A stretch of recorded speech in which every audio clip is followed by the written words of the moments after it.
Last time we got through Article 1, beginning of Section 8. One of the questions that came up was about the general welfare and the preamble. Give a little more discussion on that. Little background, the preamble to the Constitution was written after the rest of the Constitution had been drafted. So they had a first draft, and then they gave the draft to a committee called the Styles Committee. And I think Madison and Hamilton and Morris, governor of Pennsylvania, and two other people were the members of that. And they wrote stylistic preamble based on what the draft of the Constitution was. And they changed the wording as necessary on the Constitution from a draft to a final completion. Most of the, Governor Morris headed the committee and was often given the credit for having written the preamble. Even though historians cannot be absolutely confident as to whether it was written by him or another man within the Style Committee. Now Hamilton, he promoted infrastructure spending on canals and bridges. In his mind, that was the general welfare. Things to help the infrastructure that the states could not do on their own. Not for pet projects such as port as we have nowadays. That's the way it's been interpreted at the present. So rather, it was the spending was to promote economic development generally, if it benefited more than a single state. And then underlying the term general welfare seemed to be the idea that the federal government could spend on matters that generally benefited the whole country. It was assumed not only that state governments would tax and spend on projects that benefited their own states, because again, they were sovereign in and of themselves, so they had that authority, but that they would not and should not tax and spend on projects that benefit other states. So if they're not going to raise taxes, Pennsylvania's not going to raise taxes, obviously, to help Virginia. They're going to help themselves. So that gives a little umbrella there for the general welfare, like he says, roads, canals, and such that help the infrastructure. As with the original understanding of the Commerce Clause and other provisions in the Constitution, Congress was given the taxing and spending power for the general welfare in order to do for the states as a whole what none of them could do for themselves. So that was the interpretation of the general welfare, which has been changed drastically. So from that statement, I'm going to guess the healthcare bill is constitutional, from what you just said. Why would you think that? No, because I don't think it is, but I'm just, from what you just said, that it was for the general welfare. General welfare for all the That's one of their states. arguments, that in the Commerce Clause, yeah. Yep. But again, there's other things that, like a mandate to make the us. mandate is, yeah, that's right. Yeah, so they're, okay. and it doesn't really fit. We have health care already, so we don't need the government to be able to provide it for us. So it's really not a valid general welfare statement, because there is welfare, health care available to all the citizens in all the states. Each state can do it. Okay, So, gotcha. so you can't really use that argument and say it doesn't exist, so therefore, yeah, it's a lie. Stop lying to us. What's that? Stop lying to us. True. If only they would. Republicans and Democrats. Okay, tonight we're going to start with Article 1, Section 8, and clauses 5 and 6, which is where we left last time. What we'll do is we'll read each clause, and then we'll go into a little bit of the history or discussion of the clauses and break it down that way. But because this is the first article is about the legislature, and the legislative branch was the most powerful in the Founding Fathers' minds, there's a lot of meat and potatoes which we got to go through to understand, because they have all the power. Not all the power, they have a lot of power. So we have to understand, and limitations. So clause 5 is to coin money, regulate the value thereof, and of foreign coin, and fix the standard of weights and measurements. And 6 is to provide for the punishment of counterfeiting the securities and current coins of the United States. So the first thing is to coin money. Now, under the Articles of Confederation, the national government and the states had the authority to coin money. Didn't work very well. Inflation was going through the roof. The So here, in this article, they restricted that to give exclusive right to the federal government, not to the states. That's the main difference here. The states could not coin money, but they could generate silver and gold to make payment, but they could not create paper money, for instance. The states had accumulated much debt from the war and had difficulty paying for the war costs. As a result, they issued bills of credit to form a debt repayment.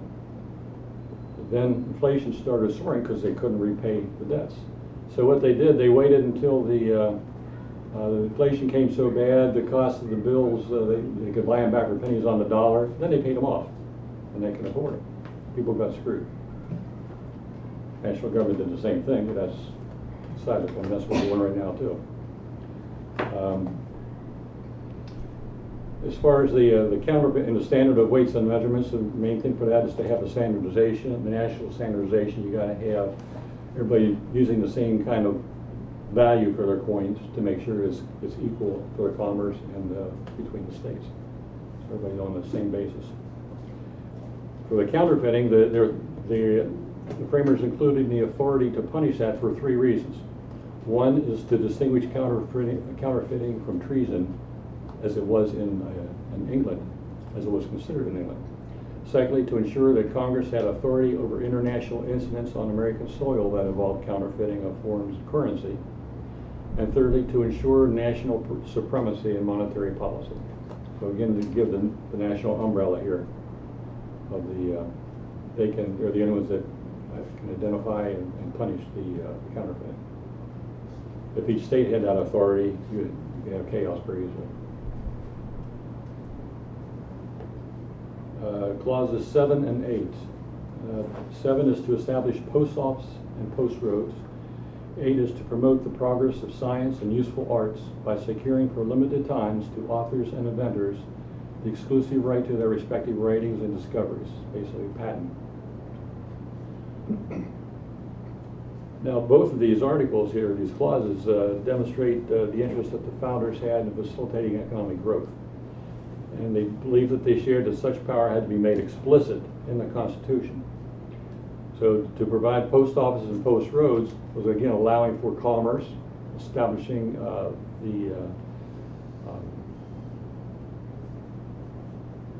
was the term we used up here with Hamilton here?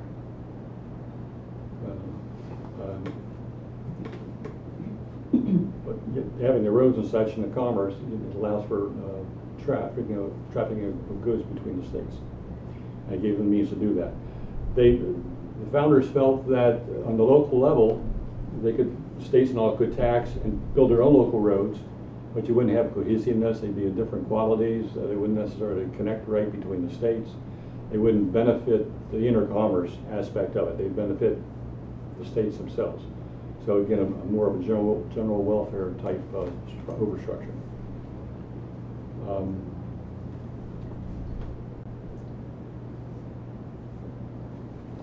And again, they believe that such power, that power had to be made explicit. They would not have been satisfied to hold, as we do now, that Congress's regulatory power is presumed unless constrained by a specific provision. The founders believed in limited government. Currently, we believe, a lot of people in the government believe in unlimited government. We have the authority to do it because it doesn't say we can't. That's not the way you can read the Constitution, but that's the way a lot of people want to interpret it.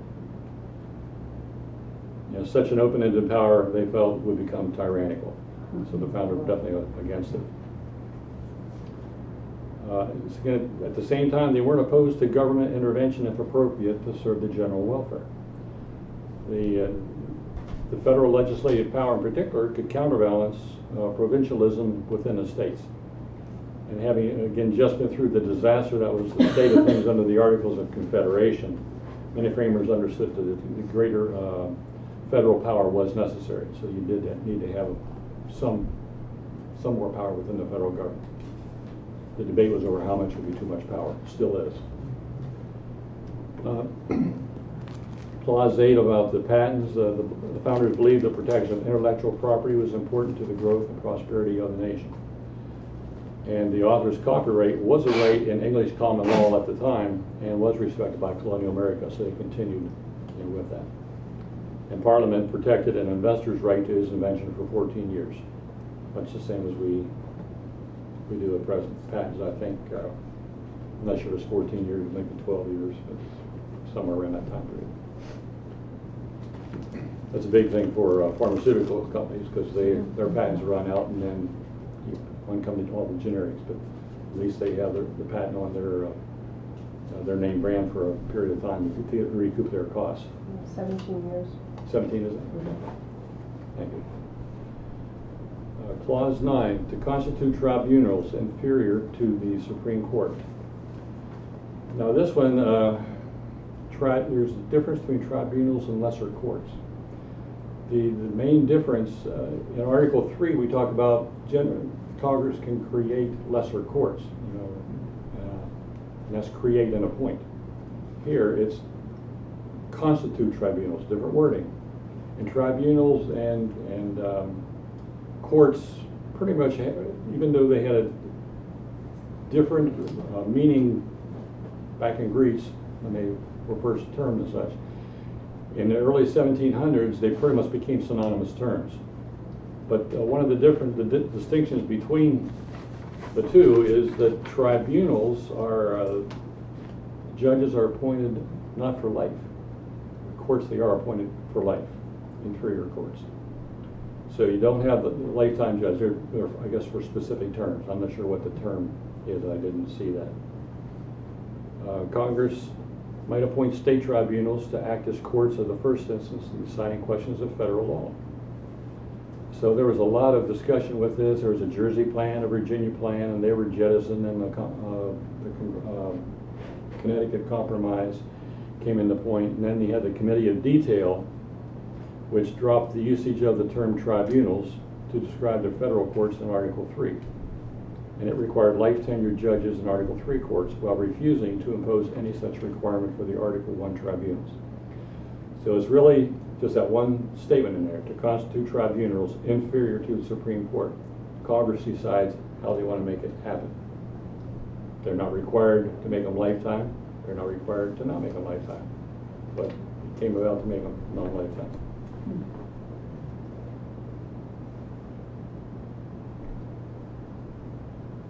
Yeah, Article 3 is empowers Congress to ordain and establish courts. This difference in description of congressional powers is suggestive that the two different bodies might arise in different ways and with different degrees of permanence.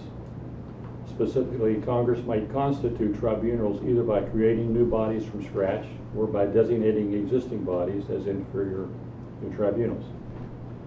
To ordain and establish inferior courts, by contrast, seems to contemplate the creation of new courts established in accordance with Article 3. Such a fine distinction is in accordance with the major dictionaries of the late 18th century.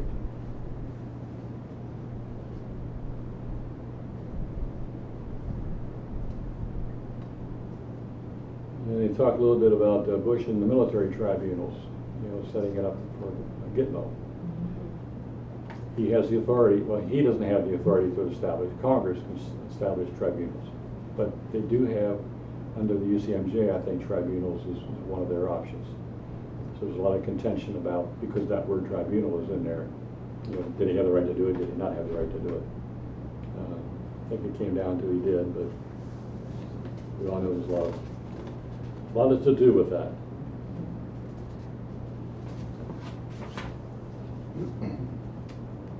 Clause 10 to 13, 10 is to define and punish piracies and felonies committed on the high seas and offenses against the law of nations.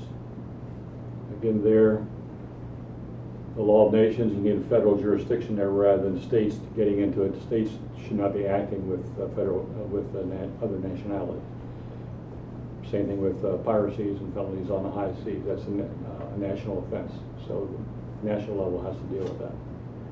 11, to declare war, grant letters of marque and reprisal, and make rules concerning captures on land and water.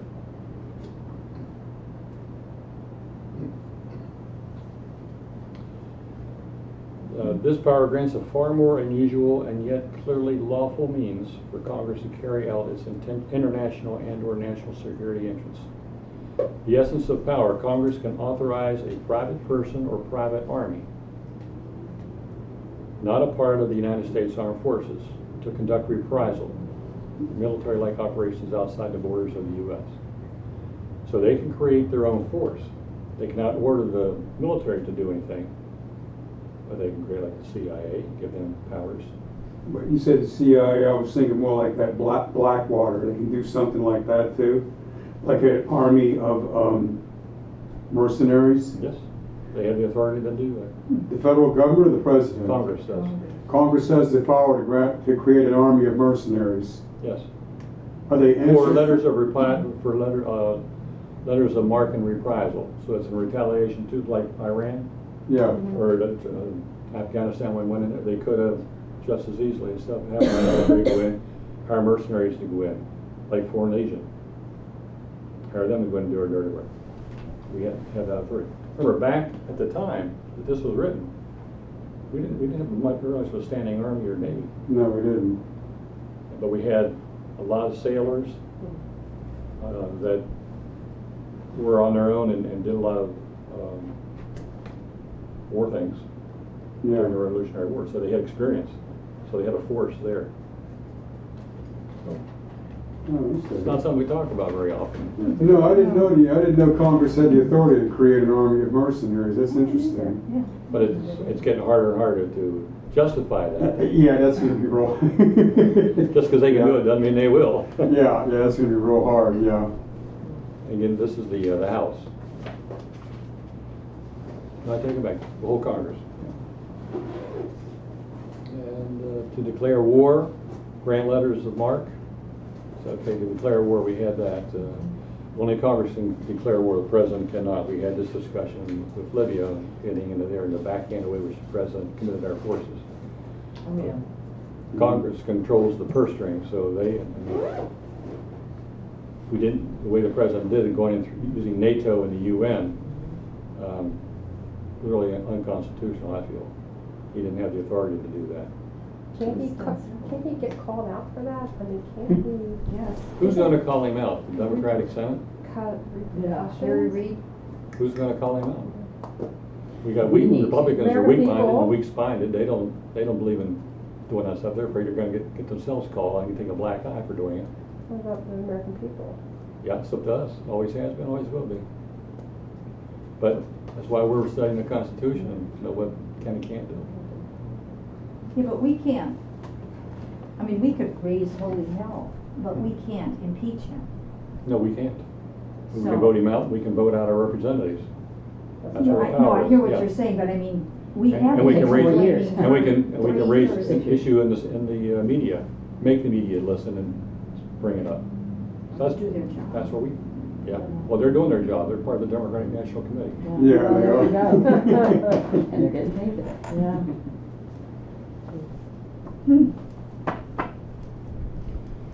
And making rules concerning captures on land and water. Now, again, back at the time, we don't do it now, but we have the authority. Say we go, the piracy that's been going on out in Eastern Africa. Off Somalia. Off Gulf of Somalia. Aden, yeah. Yeah, we have the authority to go in there. Congress can get reprisal against those countries that are doing it, order people in, capture the ships, take the booty, from the prizes, do it with it as we would. But in this modern age, we don't do that. Militaries don't do that, but they have the authority to do it. 12, to raise and support armies, but no appropriation of money to that use shall be for a longer term than 2 years. And 13, to provide and maintain a navy. Again, here's where they can declare war and they can control the money for the armies. But the reason they put a 2-year term limit on that, again, for power, they didn't want the legislature to have too much power. And again, they were serving for 2 years as well, so every 2 years they're voted out, get somebody else in there, make them review the issue again and the appropriations.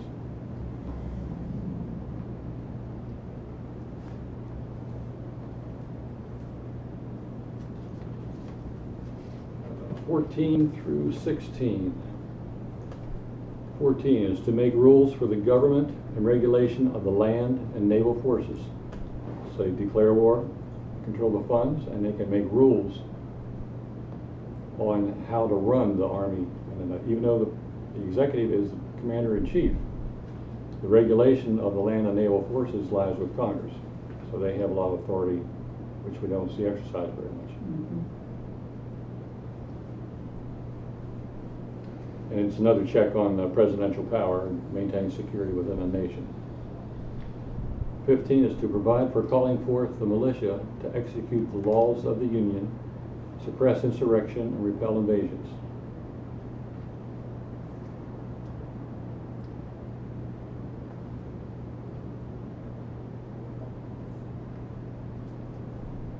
So that's a part of the general defense of the country, both from within and without. Suppressing insurrections is from within, and repelling invasions from without.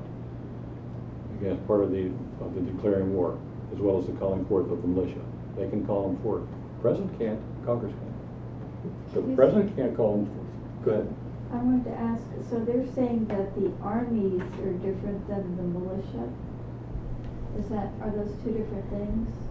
It says to raise and support armies, but then it says to provide for calling forth the militia. Are those two different things that they're talking about, or the same thing? Or? Good point. I'm not sure. Yes. I would think militia is not like the National Guard. I would think it's the Army.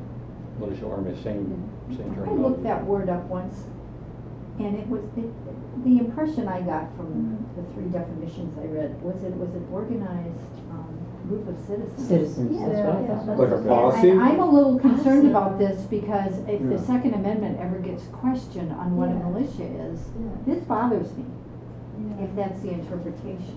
Read number 46 of the Federalist Papers. Madison's very detailed about that. What's he say? Do you recall, Tom? I think the Supreme Court needs to read that. I think a lot of people need to read that. Number 46 in there, Madison wrote about that. He wrote, not the whole thing, but part of it was in there about people owning guns. I remember reading that, I was thinking if the NRA ever read that. Let me find out my book, let me see if I can find it.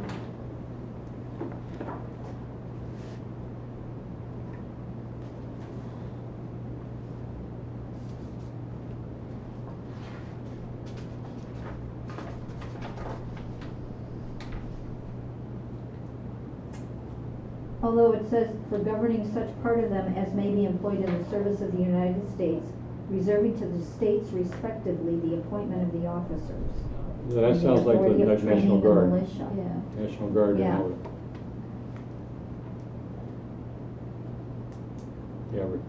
Next one.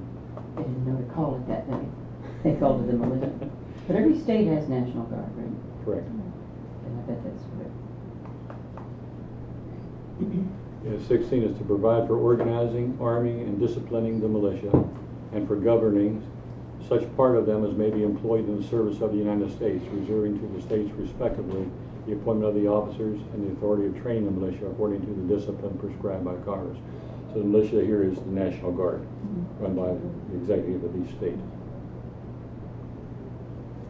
And again, Congress has the authority for organizing, arming, and disciplining them, similar to what they have with the Army.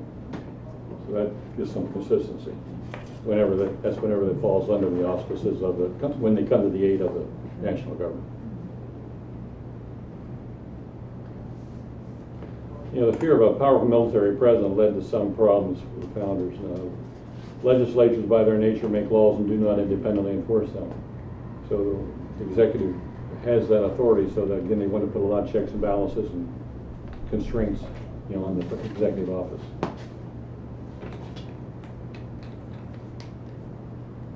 It says Congress was therefore unfit to control the military by itself. The military could also not be entirely entrusted to the states in the form of completely independent militias, as the nation's experience under the Articles of Confederation proved that system was too unorganized to react quickly to an emergency. And so president was literally the only solution for tying it all together. You know, even though he's tying it together, you know, you've got the other controls in there which limit his power, you know, from the Congress.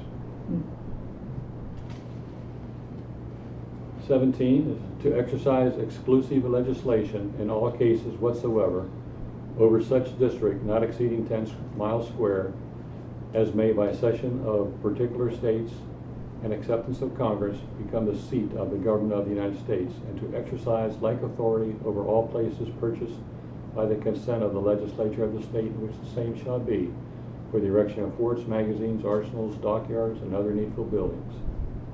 So here we're talking about creating the District of Columbia. And they set specific periods here, 10 miles square, because they didn't want the federal government extending itself into new territories and making a land grab. They're very, very concerned with that. And they want to ensure that the new national government was not dependent on the state in the management of the capital and other federal property. They want to keep it independent.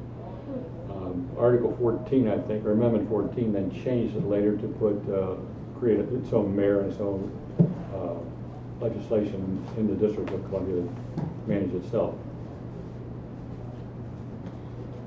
It's not the way it started out. And land was ceded by Virginia and Maryland for the purpose of creating it, but since then Virginia's land had been returned. So all the District of Columbia came from Maryland. Started back in 1800.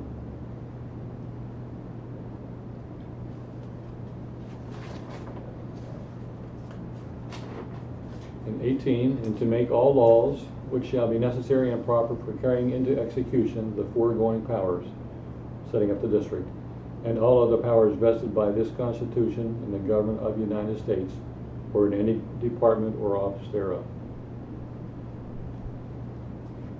In a letter to Edward Livingston in 1800, Thomas Jefferson addressed the potential of infinite expansion of national power through the, quote, necessary and proper clause. After Congress chartered a mining company, Congress derided the exercise by comparing the constitutional claims of the law supporters to a popular nursery rhyme. He said, Congress are authorized to defend the nation. Ships are necessary for defense. Copper is necessary for ships. Mines necessary for copper. The company necessary to work the mines, and who can doubt this reasoning who has ever played it? This is the house that Jack built. Under such a process of filiation of necessities, the sweeping clause makes clean work. And you see the rationale that people in Congress use, you know, very similar to this is the house that Jack built. It's a convoluted way of getting from point A to point Z, and it ain't necessary through the alphabet. So. But wasn't there something about James Madison regarding both necessary and proper, and general welfare, that it's basically what's listed here, these clauses that follow are really what were to be followed? Yeah, they were, you know, they were referring back to that, and that they couldn't stretch it beyond what was to be the federal. Yeah, the founding fathers felt that there was, we should have limited powers, and they enumerate them all with to this, like 15 or 16 different powers which they gave. To regulate commerce, to establish a uniform law, to coin money, to provide. So very specific listing of, you can do this, and that's it. Any other powers, like in Amendment 10 says, any other powers go to the states or the citizens.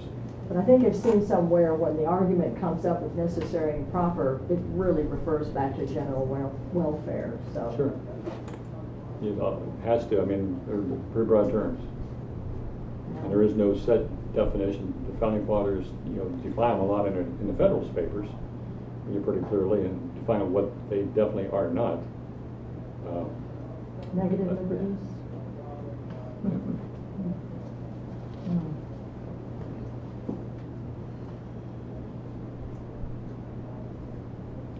Here we're talking about Madison, and responding to Yates in Federalist 44. He sought to tie the clause to the other powers in a lukewarm argument that made the clause sound like the least worst alternative the framers faced. Moreover, he attempted to narrow the meaning of the clause to those means that were, quote, indispensably necessary and required. Ultimately, however, Madison threw up his hands, effectively conceded the argument about the dangers, but urged the people to remain alert to usurpations by Congress. That's what all it comes down to. We got to stay alert. And it's undeniable that over time, the doctrine of enumerated powers has suffered severe erosion. You know, and we've discussed that in federal papers at length. And it could not have occurred without the tacit complicity of the American people. We don't know the Constitution. Nope. And I'm one of them. I didn't either. Neither did I.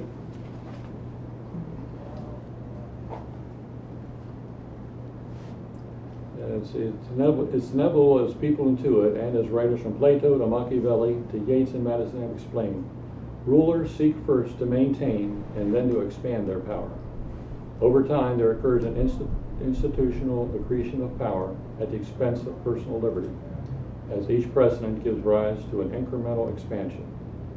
Again, the contest over Obamacare now playing out in the federal courts, and perhaps in the latest and maybe final step in the enfeeblement of the doctrine. So we've seen it being eroded, and especially as we look back, not so much as it's occurring. So it had to get so bad that it woke us all up. And hopefully we're there now. Any other questions or issues on Section 8? A lot of enumerated powers to go through. 18 of them. Okay, Section 9. The migration or importation of such persons as any of the states now existing shall think proper to admit shall not be prohibited by the Congress prior to the year 1808, but a tax or duty may be imposed on such importation not exceeding $10 for each person. What occurred in short is that the convention elected to affirm national authority to prohibit the importation of slaves, but to limit any tax on this particular import to a modest sum. And this is in effect counting of the 3/5 of the total number of slaves in a calculation of the representation in the House. It's accurate to assume that no one prior to the last half of the 19th century imagined an interracial society founded on the principles of the Declaration of Independence. You know, that question is of minimal concern here. However, it's of minimal concern because it is subordinate to the question of whether the Declaration was understood to include all human beings without regard to the practical social implications of that principle. It means it's great, we're going to ban, in 1808, we're going to ban slavery, the importation of slaves. But so the problem of all the slaves that are here, what do we do with them? What rights will they have? How are they freed? That issue never got resolved until the Civil War. Some say it's never got resolved. But so race has continued to be an issue ever since that time.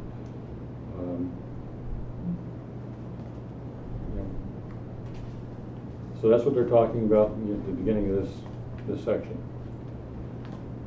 And 2, the privilege of the writ of habeas corpus shall not be suspended unless when in cases of rebellion or invasion the public safety may require it. And also, no bill of attainder or ex post facto law shall be passed. Now, the habeas corpus is Latin for may you have your body. It's a writ or a legal action through which a prisoner can be released from illegal detention.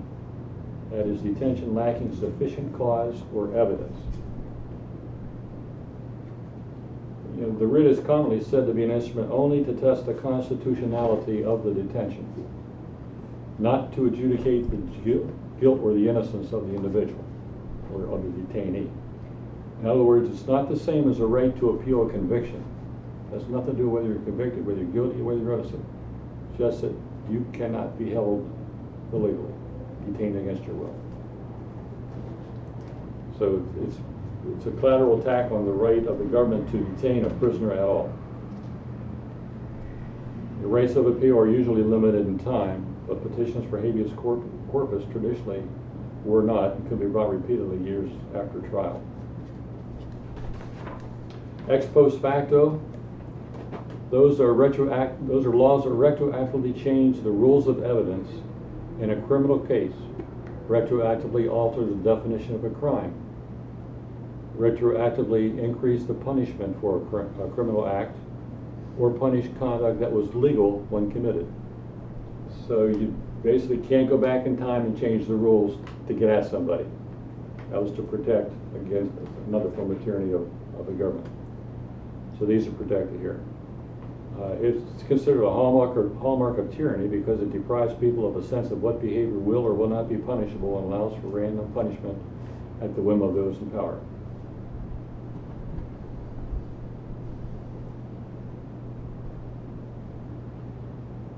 The bill of attainder, it should be called the bill of detainer, is what it boils down to. It gave them a right to detain people, much the same as habeas corpus.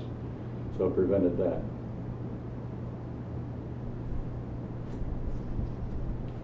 And clauses 4 through 6, no capitation or other direct tax shall be laid unless in proportion to the census or enumeration herein before directed to be taken. Here the founders were attempting to assuage concern Americans had over the ability of the national government to levy taxes. The power to raise revenue was essential that the national government would be broke without finances, had debts to pay, inflation was soaring. But the national government could not come under the sway of parochial interests, and taxing authority could unfairly burden certain regions, the manufacturing regions versus the agricultural regions. With Clause 4, it says Congress may not have the power of imposing unequal burdens that it might not be in their power to gratify one part of the Union by oppressing another. Delegates from southern colonies were especially sensitive to this issue. So in here, Congress is requiring that taxes are assessed directly in proportion to population.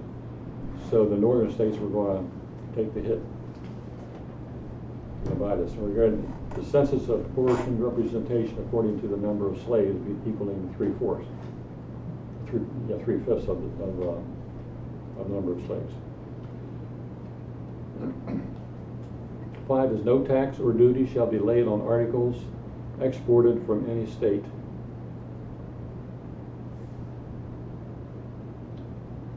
And 6 is no preference shall be given by any regulation of commerce or revenue to the ports of one state over those of another, nor shall vessels bound to or from one state be obliged to enter, clear, or pay duties in another. So this, again, limits congressional power to favor one region over another. It puts everybody on the same footing, and you can't have tariffs between and among the states. So it's one of the Commerce Clause that gives equality of operations. And this issue was a special concern in Maryland because they had to pass ports in Virginia coming into and out, going up the Chesapeake Bay. So they definitely had a lot of interest in how that turned out. Now the revenue profile of our nation today is quite different from what the Constitutional Convention anticipated. Indirect taxes like excess taxes and tariffs account today for only about 3% of the federal government's income, while about half comes from individual income taxes. Started in 1932. 1932? I take it back. 13 it came. Yeah, Woodrow Wilson got that. Yeah, the direct tax came into existence, but by 1930, 60% of the federal government's receipts were from the income tax. It grew drastically. Clause number 7.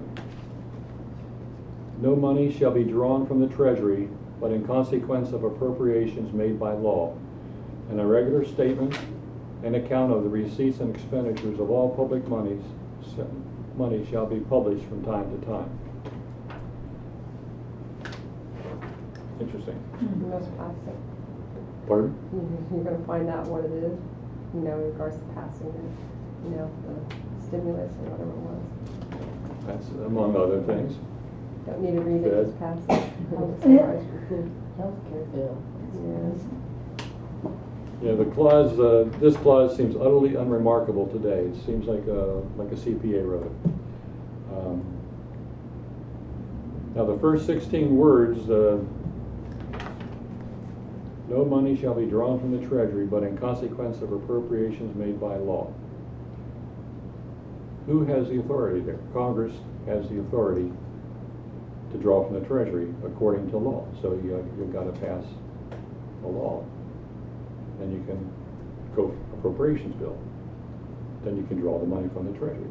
You don't have a budget, you don't have an appropriations bill, you can't get the money.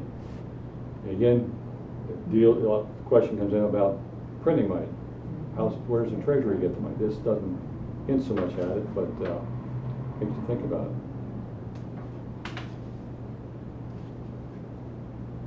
You know, for centuries, before the ratification of the Constitution, English-speaking legislatures had contended with the executive for control over the funding, over the power to spend. It goes way back to 1600s, and earlier than that. But so we've been trying for over 400 years to determine how to raise money and how to spend it. Big issues. Always has been, always will be. The appropriation clause wrote this colonial practice into stone. In America, no money would leave the Treasury without the passage of an appropriation bill passed by Congress, which has to start in the House, all appropriation bills.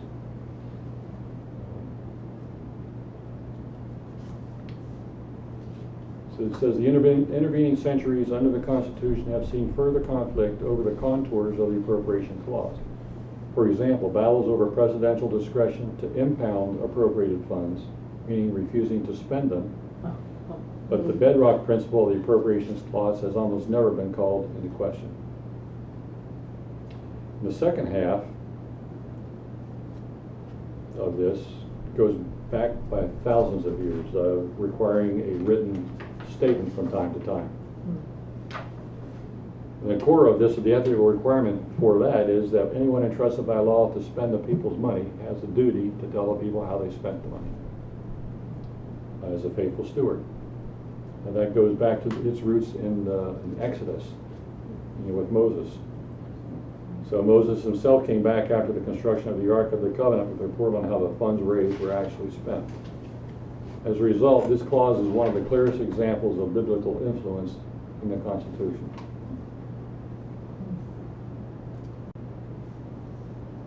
And again, the founders expected their presidents to be no more ethical people than Moses had been, so they wrote it into the Constitution, the same kind of requirement of reporting that Moses had provided.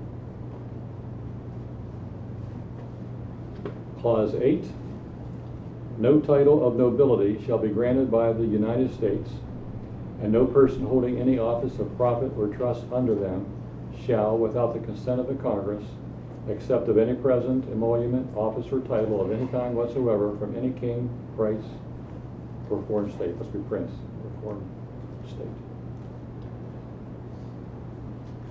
Again, the common thread that runs through the first and second parts of this is the aspiration towards limited government. Naturally, we don't want to have czars. We don't want to have titled officials. We don't want to have an elite power group. That's the underlying purpose for this. And what we're doing right now certainly smacks of this. It doesn't say no title nobility shall be granted by the United States. In my arguments there, they're talking about these czars were not terms of used in England, so it's not so bad using now. It doesn't say by England in the Constitution. It says no title from any source. So why are we having these czars? That's Russian for emperor, and an emperor is a title of nobility. It is. The czar certainly is. Look at Russia. Yeah. Yeah. I mean, there's no nobility associated with it as such, but it's a title there's of an nobility. association. Yeah. That's right. It's a title. So what's the cabinet? Worthless. I mean, the cabinet right now is worth it, but they were appointed, they're a special group of people appointed by the president. Correct? He doesn't meet Appointed with the approval of Congress. Oh, with Congress. With the approval of the Senate. The czars, no approval. 72 now. Do you have 72 SARs now? I don't, last I heard was 40-something. I thought it was 40-something. Yeah, I never heard it was that Could have high. missed a few. It is a bunch. I mean, the cabinet is the group of people that he doesn't call on. Didn't, Yeah, really. didn't the czars go before the Senate and the House? Nope. No. No. I thought there were a couple of them that he snuck in the back door. Not SARS. No SARs. They're cabinet members, yes. Okay. No SARs. Now, we had a drug czar before under Republican Yeah, no, presidents and all I this stuff, and that remember. shouldn't have been either. And Yeah. poor terminology, it's Yeah. the title. That's me, the poet laureate. Yeah, me too. Think of Russia.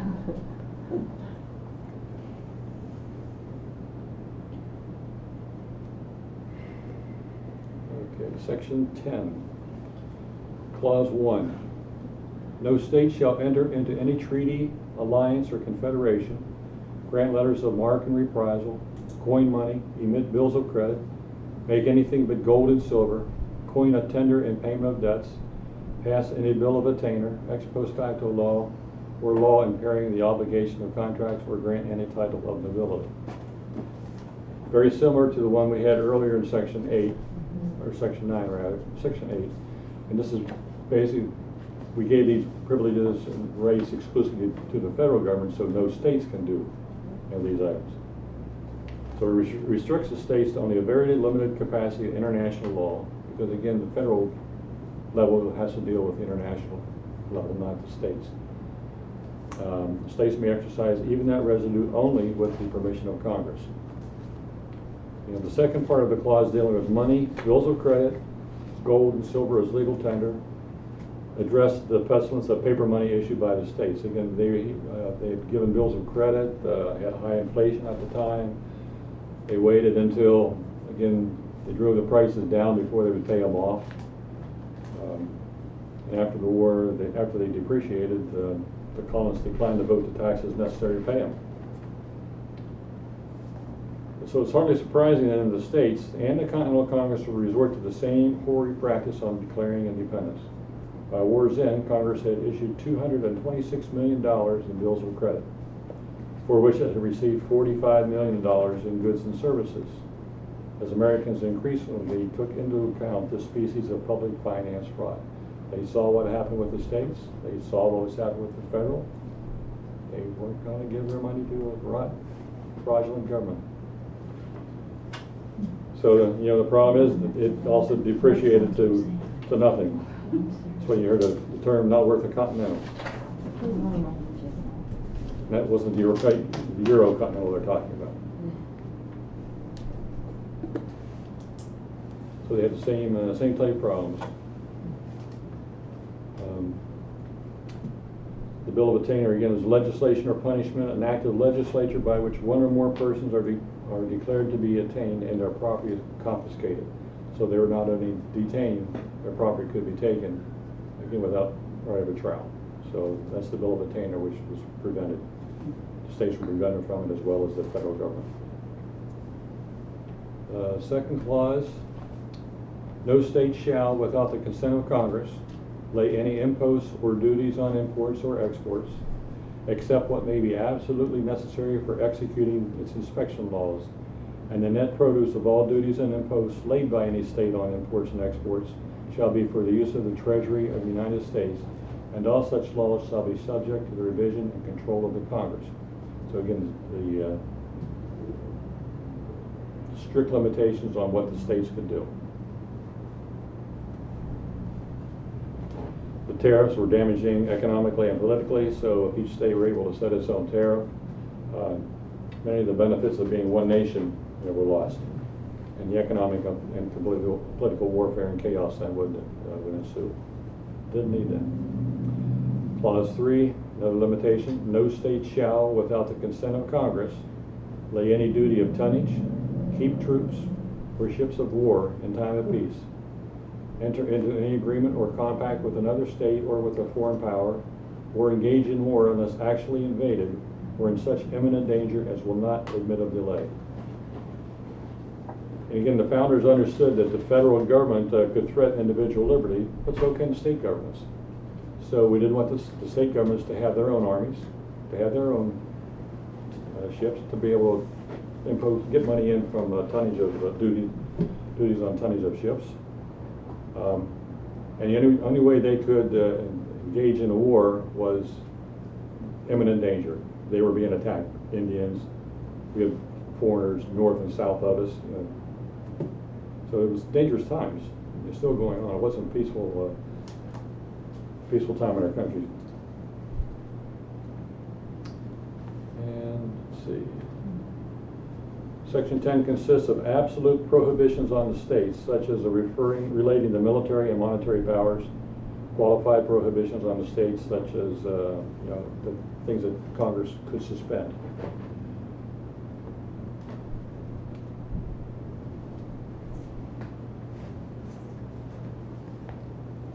And again, as it states here, it contains qualified prohibitions on a variety of activities.